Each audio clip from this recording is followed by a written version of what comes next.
1952 সালের আজকের এই দিনে আমাদের ভাষার জন্য যেসব আত্মত্যাগীরা জীবন দিয়েছেন তাদের স্মরণে আজকে ৭ নম্বর জেলা ইউনিয়ন ছাত্র দলের পক্ষ থেকে আমাদের ফুল দিয়ে শ্রদ্ধাঞ্জলি জানানোর আজকের এই অনুষ্ঠানে প্রধান অতিথি হিসেবে উপস্থিত আছেন আলমডাঙ্গা উপজেলা বিএনপির সাবেক সাধারণ সম্পাদক আসরুল ইসলাম সেলিম ভাই, উপস্থিত আছেন বিএনপি নেতা মহসিন চাচা, উপস্থিত আছেন মবিনুল ভাই, উপস্থিত আছেন নাজিম চাচা সহ ছাত্রদল এবং যুবদলের বিভিন্ন অঙ্গ সংগঠনের নেতৃবৃন্দ। আজকের এই অনুষ্ঠানের প্রথমে কোরআন তেলাওয়াত দিয়ে অনুষ্ঠানে শুরু করবে। পবিত্র কোরআন তেলাওয়াত নিয়ে আসছেন বিএনপি নেতা মহসিন চাচা। আলিফ লাম মিম জালিকাল কিতাবুল লা রাইবা ফীহি হুদাল লিল মুত্তাকিন আল্লাযীনা ইউমিনুনা বিল গায়বি ওয়া ইউকিমুনাস সালাতা ওয়া মিম্মা রাযাকনাহুম ইউনফিকুন ওয়াল্লাযীনা ইউমিনুনা বিমা উনজিলা ইলাইকা ওয়া মা উনজিলা মিন ক্বাবলিক ওয়া বিল আখিরাতি হুম ইউকিনুন উলাইকা আলা হুদাম মির রাব্বিহিম উলাইকা হুমুল মুফলিহুন। সাদাকাল্লাহুল আলিয়্যুল আযীম। ধন্যবাদ চাচাকে।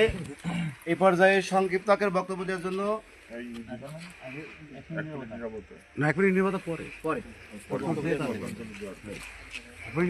তারপরে 1952 সালের ভাষা আন্দোলনের এই দিনে আমরা 52 সালের পর থেকে প্রতি বছরের ন্যায় আজকেও শহীদ মিনারে আমরা সেই সমস্ত ভাষা শহীদদের শ্রদ্ধাঞ্জলি দেওয়ার জন্য জেলা ইউনিয়ন বিএনপির নেতৃবৃন্দ সহ সহযোগী অঙ্গ সংগঠনের নেতৃবৃন্দুর নেতৃত্বে আজকে আমরা শহীদ মিনারে পুষ্পমাল্য অর্পণ করতে এসেছি। আজকে যারা উপস্থিত আছেন আমি সকলকে আহ্বান জানাতে চাচ্ছি, আজকে যাদের শহীদের রক্তের বিনিময়ে আমাদের প্রিয় মাতৃভাষা বাংলা ভাষা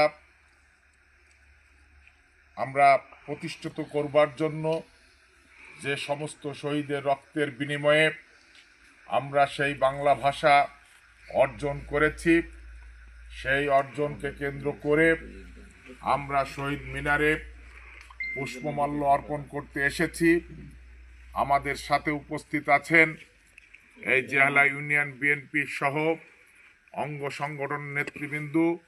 সকলকে আহ্বান জানাতে চাচ্ছি, বাংলাদেশে শুধু ভাষা আন্দোলনই নয়, যখন যেটা আমরা এই রাষ্ট্র প্রতিষ্ঠিত করবার জন্য যখন যে আন্দোলন সংগ্রামে আমরা ঝাঁপিয়ে পড়েছি, সেই আন্দোলনে যে সমস্ত আমাদের বাংলাদেশের নেতৃবৃন্দ শহীদ হয়েছেন তাদের রুহের মাগফিরাত কামনা করি, আত্মার মাগফিরাত কামনা করি। পাশাপাশি যারা উপস্থিত আছেন সকলকে আহ্বান জানাতে চাচ্ছি, আমাদের বাংলাদেশ জাতীয়তাবাদী দলের প্রতিষ্ঠাতা সভাপতি শহীদ প্রেসিডেন্ট জিয়াউর রহমান, তার সহধর্মিণী দেশনেত্রী বেগম খালেদা জিয়া, বর্তমান দেশের প্রধানমন্ত্রী তার জ্যেষ্ঠ পুত্র তারেক রহমানের সুস্বাস্থ্য কামনা করার জন্য সকলকে আহ্বান জানাতে চাচ্ছি। বাংলাদেশে 20 কোটি মানুষের ম্যান্ডেট নিয়ে আজ থেকে 4-5 দিন পূর্বে রাষ্ট্র ক্ষমতায় অধিষ্ঠিত হয়েছে, সে যেন সুন্দরভাবে রাষ্ট্র পরিচালনা করতে সক্ষম হয় এই আশাবাদ ব্যক্ত করে সকলে সুস্বাস্থ্য কামনা করে যারা উপস্থিত হয়েছেন সকলকে আহ্বান জানাচ্ছি, আপনারা স্ব স্ব গ্রামে আজকের এই 1952 সালের যে ভাষা আন্দোলন আমরা উদযাপন করছি, শহীদ মিনারে পুষ্পমাল্য অর্পণ করছি, এই বিষয়টা স্ব স্ব গ্রামে আপনারা প্রচার করবেন এই আশাবাদ ব্যক্ত করে সকলে সুস্বাস্থ্য কামনা করে আমি আমার সংক্ষিপ্ত আলোচনা শেষ করছি। ভালো থাকবেন, সুস্থ থাকবেন। আল্লাহ হাফেজ। বাংলাদেশ জিন্দাবাদ। জিয়ার সৈনিক, জিয়ার সৈনিক, জিয়ার সৈনিক। 1 মিনিট নীরবতা পালন